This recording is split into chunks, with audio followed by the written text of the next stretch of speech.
शाळा सुरू झाली. आजचा शाळेतला पहिला दिवस.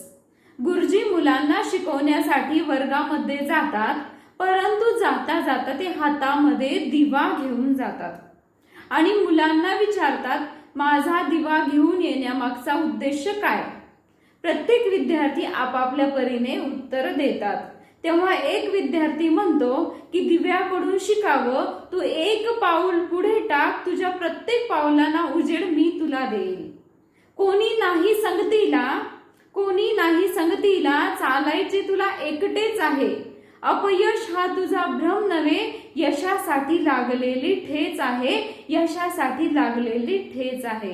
मुलाचे उत्तर ऐकून गुरुजी म्हणतात, बरोबर आहे, आज मला तुम्हाला हेच शिकवायचं होतं. तुमच्या ध्येयाकडे एक पाऊल टाका, प्रत्येक पावलांना तुम्हाला उजेड आपोआप मिळत जाईल.